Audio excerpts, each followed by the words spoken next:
महामारी को दावत देती ये तस्वीर बेतिया की है, जहां कोरोना के दस्तक देने के बाद भी लोग खतरे को ऐसे नजरअंदाज कर रहे हैं जैसे इन्होंने संक्रमण मुक्त रहने का कोई एग्रीमेंट करा रखा हो। योगापट्टी कोरोना की चपेट में है, लेकिन यहाँ लोग पूरी तरह से बेपरवाह हैं। जानकी खेल मैदान में हर दिन ऐसे ही बाजार लगता है, लेकिन किसी एक के चेहरे पर मास्क तक नजर नहीं आता और कोरोना बंदी का पालन कराने वाली पुलिस का कोई अता पता नहीं।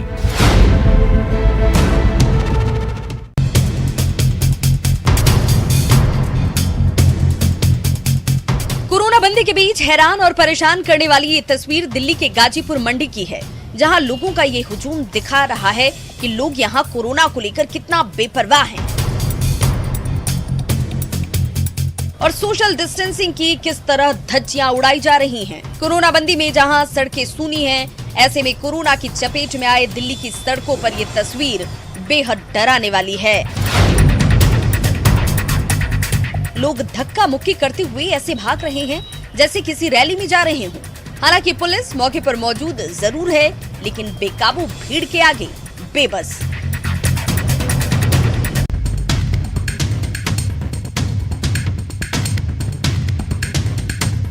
थक हार कर सड़क किनारे सुस्ता रहे ये लोग काम के बोझ तले नहीं दबे, बल्कि कोरोना बंदी में बेकारी के हथौड़े के चोट खाए मजदूर, जो कभी बिहार के बाहर रहकर देश के विकास का रथ खींच रहे थे, लेकिन कोरोना संकट में काम बंद हुआ तो रायपुर छत्तीसगढ़ से भागलपुर के लिए पैदल ही निकल पड़े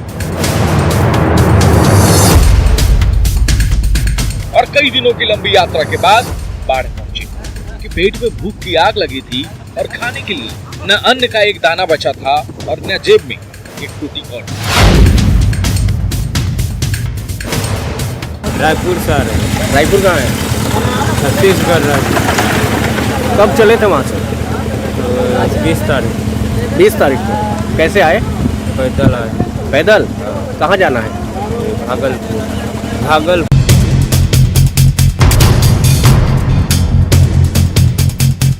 परदेश में रोजी रोटी कमा रहे प्रवासी मजदूरों पर जब कोरोना बंदी की मार पड़ी तो भूख के डर ने ऐसा सताया कि दूरी और महामारी का भय हवा हो गया और पश्चिम बंगाल के दुर्गापुर से ये मजदूर साइकिल से अररिया की यात्रा पर निकल पड़े।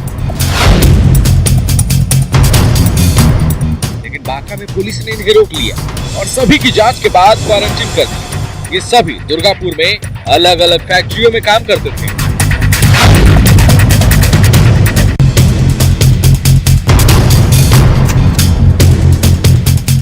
कोरोना संकट ने एक बार फिर से हुनरमंद हाथों को हसुआ और कुदाल थमा दिया है।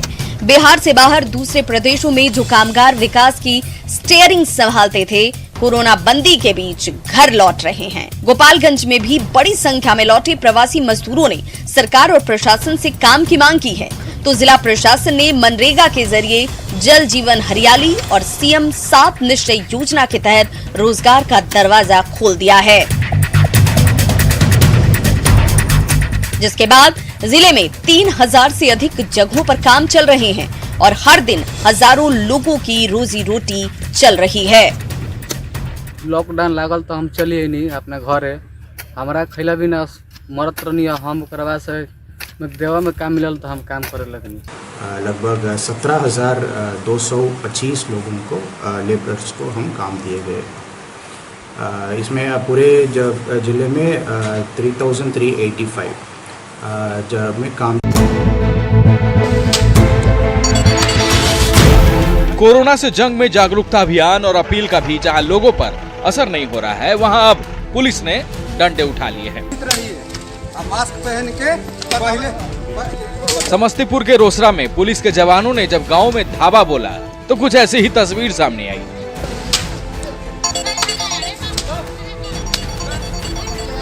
जहां भी लोग बेवजह घरों से बाहर घूमते नजर आए, पुलिस ने उनको डंडे से समझाने में तनिक भी देर न लगाई। और तो और एक राशन दुकानदार खुद मास्क नहीं लगाया और बिना मास्क पहुंचे युवक को सामान देने से मना कर दिया, जिस पर पुलिस ने उसकी भी जमकर क्लास ली।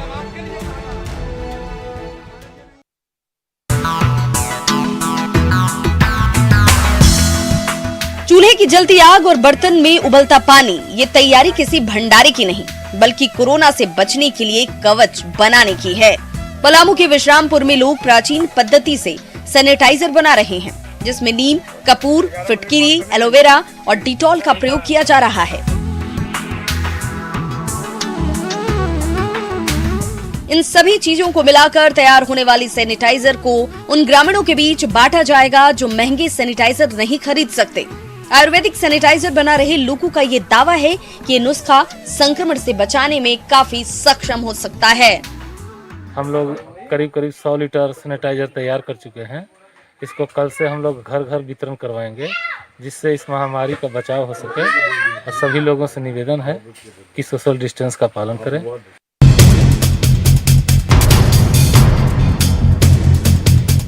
चीन से आए रोग का ये देसी तोड़ है, इसलिए इसमें स्वाद मत तलाशिए, आंखें बंद कीजिए और एक सांस में गटक जाइए।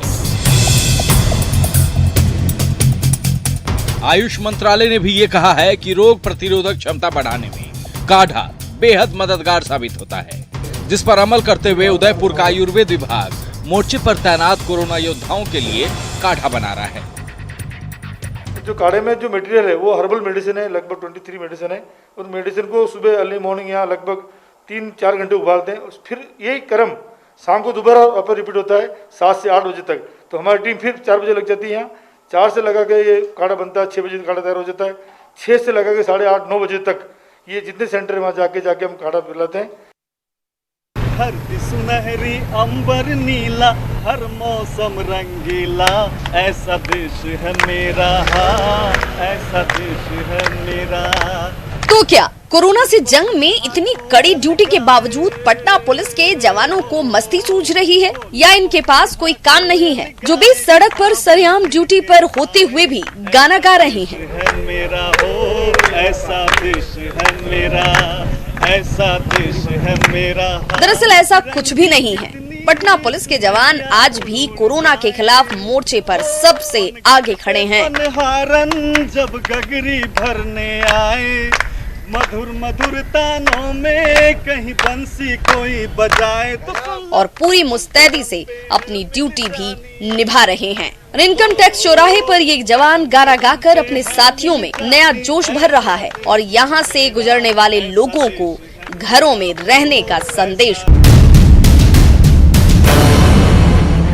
चीनी वायरस न जाने क्या क्या देसी जुगाड़ अपनाने पर मजबूर करेगा।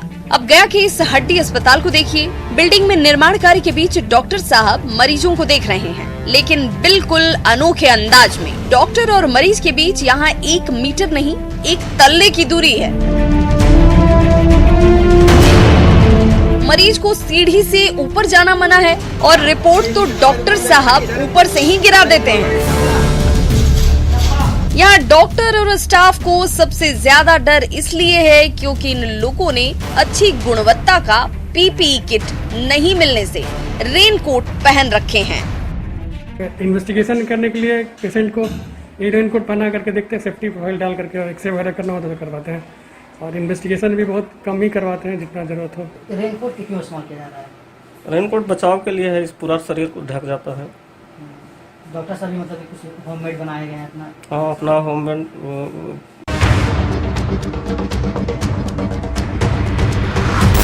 कोरोना संकट ने सिस्टम के साथ इंसानों की सोच भी बदल दी है। कल तक जो लोग सड़कों पर गिरे नोट को चुपके से उठाकर जेब में रख लेते थे, आज उसे शंका से देखते हैं और साजिश समझकर पुलिस बुला रहे हैं। मधेपुरा के उदा किशुनगंज में जब लोगों ने सड़क पर 20,000 रुपए से अधिक के 500-500 रुपए के नोट गिरे देखे तो हड़कंप मच गया। एक ग्रामीण ने तो यहाँ तक कह दिया कि उन्हें बाइक पर पीछे बैठी एक महिला को पैसे फेंकते देखा है, लेकिन पुलिस की जांच में सहरसा के एक शख्स का पैसा निकला जो गिर गया था। पुलिस ने उसे पैसा वापस कर दिया।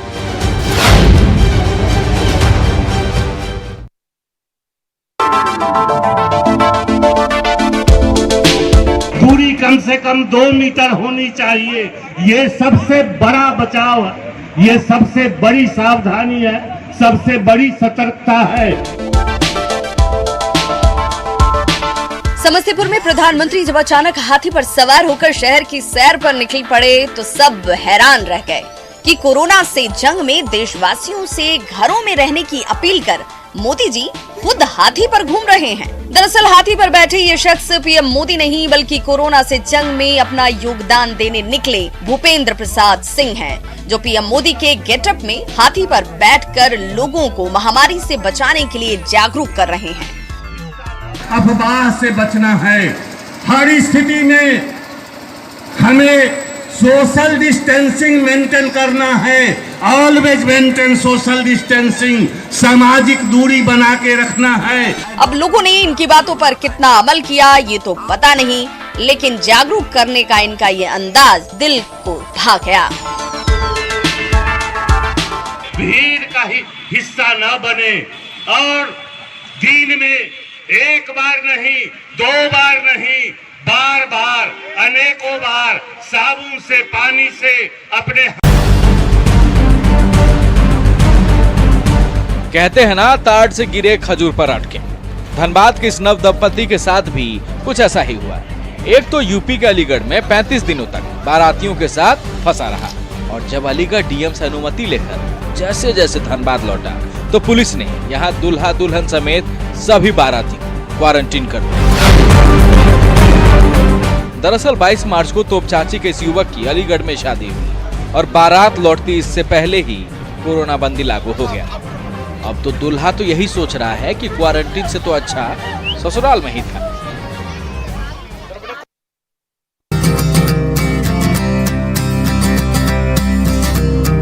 कोरोना संकट ने सारे शौक और अरमानों की ऐसी तैसी कर दी है। अब उत्तर प्रदेश के महोबा की इस नई जोड़ी को ही देख लीजिए। शादी का जुनून ऐसा कि कोरोना बंदी में बैंड बाजा और बारात की बातें भूलकर उठाई साइकिल और चल दिए 90 किलोमीटर दूर दुल्हनिया को लाने।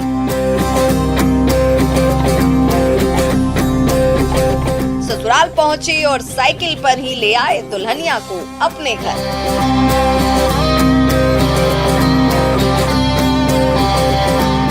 मंदिर में रचा ली शादी और ले लिया माता पिता का आशीर्वाद।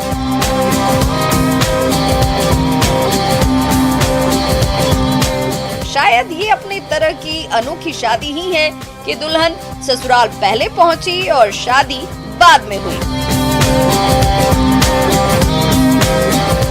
आगे हमारे घर में कार्ड छप गए थे लॉकडाउन की वजह से, इसलिए हमारी शादी नहीं हो पा रही थी।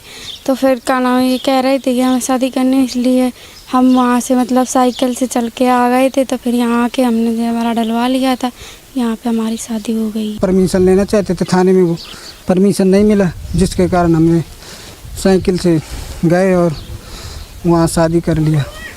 और साइकिल लगभग वही 90 किलोमीटर थी। जिन आवारा कुत्तों को लोग अपने आसपास भी फटकने नहीं देते थे, कोरोना बंदी में उनके भी अच्छे दिन आ गए हैं। इस संकट में आवारा कुत्तों को भी खाना देने के लिए कुछ लोग विशेष गाड़ी लेकर निकल रहे हैं और खोज खोज कर इन्हें प्लेट में खाना दिया जा रहा है। पूर्णिया में आवारा कुत्तों को भोजन देने निकले सामाजिक कार्यकर्ता सुभाष यादव मानते हैं कि होटल बंद होने से आवारा कुत्तों को भोजन नहीं मिल रहा, जिससे ये हिंसक हो गए हैं। 200-300 कुत्ते को भोजन कराते हैं डेली। अच्छा, घूम घूम के पूरे घूम जहाँ जहाँ आवारा कुत्तों का झुंड देखते हैं उस जगह भोजन डाल देते हैं। अपने घरों के अंदर सिमट गए हैं तो इनको खाना मिल नहीं पा रहा, और जब इनको खाना नहीं मिलेगा तो ये ज़्यादा आक्रोशित हो जाएंगे और आक्रोशित होकर किसी को भी हानि पहुंचा सकते हैं। तो फिर खाते हैं। हाँ चलो खाते हैं, आओ ना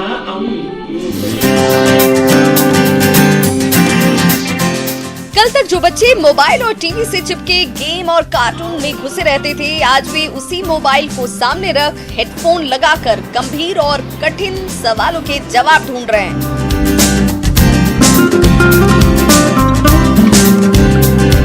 और इनके माता पिता को भी इनसे अब कोई शिकायत नहीं है, क्योंकि कोरोना बंदी ने सिस्टम को ऐसे घुमाया कि अब वही मोबाइल और लैपटॉप बच्चों का भविष्य संवार रहे हैं। बच्चे मोबाइल पर पढ़ाई कर रहे हैं, ऑनलाइन ट्यूशन और स्कूल की क्लासेस भी अटेंड की जा रही है। पढ़ने में समझ तो सब आ रहा है, ऐसा कुछ नहीं है कि जो चीजें समझ में ना आ रही हो, लेकिन फिर भी कुछ चीज़ें हैं जो कि मतलब वर्बली ज़्यादा समझ में आती है, जैसे क्योंकि इसमें क्या है, पहले जो है आपको पूरा वीडियो देखना पड़ेगा।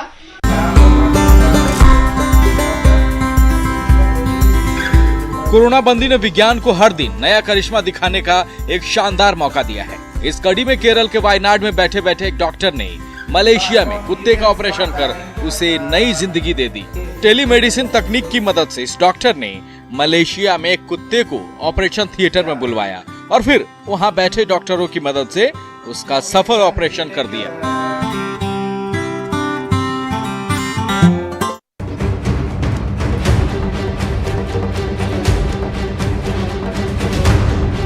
लॉकडाउन में सड़क हादसे कम हो रहे हैं, ये बात तो समझ में आती है, लेकिन अचानक तबीयत बिगड़ जाने पर मरीजों को अस्पताल लाने और आपात परिस्थिति में मरीजों की मौत के मामले भी कम हो गए हैं। और ये हम नहीं कह रहे, जी हाँ, आंकड़े बताते हैं कि कोरोना काल में देश में हार्ट अटैक, स्ट्रोक और दूसरे कारणों से इमरजेंसी में अस्पताल आने वाले मरीजों की संख्या में कमी आई है।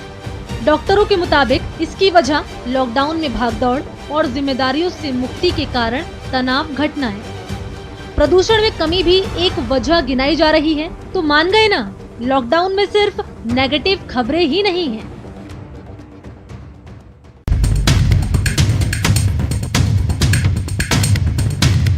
कोरोना से जंग में हर इंसान और संस्थान सिपाही बना है और अपने स्तर पर योगदान दे रहा है। इसी कड़ी में अब जोधपुर इंजीनियरिंग कॉलेज के छात्रों ने एक ऐसा रोबोटिक ट्रॉली बनाया है जो डॉक्टर और नर्सों में संक्रमण का खतरा कम करेगा।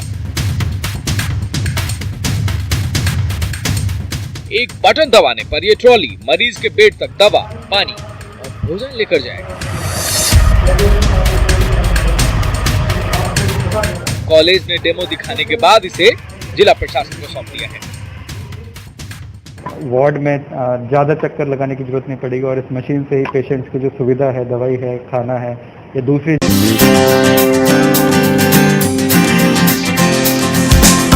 इस तस्वीर को देखकर पहली नजर में हर कोई धोखा खा जाए कि कोरोना बंदी में जब सारे मंदिरों में ताला लटका है तो इस मंदिर के आगे इतनी भीड़ कैसे। दरअसल केरल के त्रिशूर की ये खूबसूरत डिजाइन है जिसे कोरोना की वजह से पूरम त्योहार रद्द किए जाने के बाद कलाकार सुनील कुमार ने बनाया है।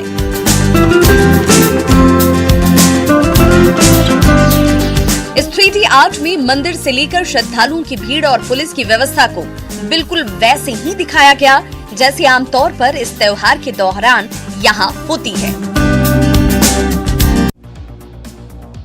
समय के सदुपयोग की कला कोई बॉलीवुड सितारों से सीखे। लॉकडाउन की वजह से घरों में बंद ज्यादातर लोग के लिए जहां वक्त गुजारना मुश्किल हो रहा है, वहीं बॉलीवुड के कई सितारे इस मुश्किल वक्त में नई नई चीजें सीख रहे हैं।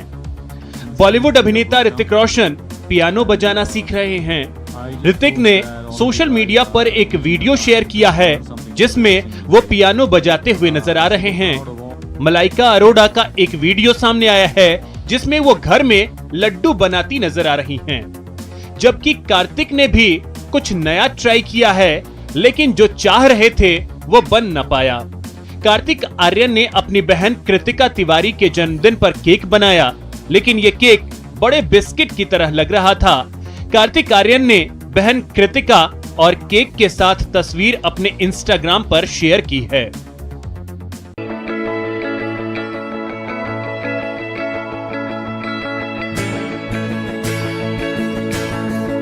अगर आप मुश्किल वक्त में साथ देने वालों को सच्चा दोस्त मानते हैं तो सीआरपीएफ के जवान जम्मू कश्मीर के बाशिंदों के लिए कोरोना काल में सबसे सच्चे, सबसे पक्के दोस्त साबित हो रहे हैं।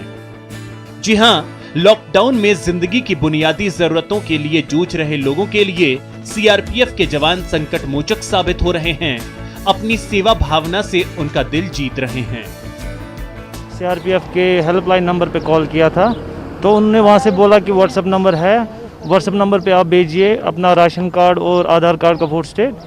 तो हमने भेजा वो, तो इन्होंने सुबह कॉल की तो आ जाओ और राशन वगैरह ले जाओ इनके। सेहत की साथी सब्जियां और दीवाना बना लेने वाले नजारे। वैसे तो कश्मीर अपनी खूबसूरती के लिए दुनिया भर में जाना जाता है, लेकिन झील पर लगने वाले इस बाजार की छटा ही निराली है। सवेरे कम से कम मॉर्निंग में 5 बजे स्टार्टिंग होता है, 5 बजे से लेके 7:30 या 7 बजे तक। तो ये सब्जी हम घर घर पे पहुंचाते हैं। जैसे मानो यहाँ पे कब मार्केट आज तक बंद नहीं हुआ है। जैसे कोई भी प्रॉब्लम हुई, मार्केट यहाँ का बंद, हर कोई मंडी बंद रही, यहाँ का मंडी बंद नहीं होता है। और इसके साथ हर कोई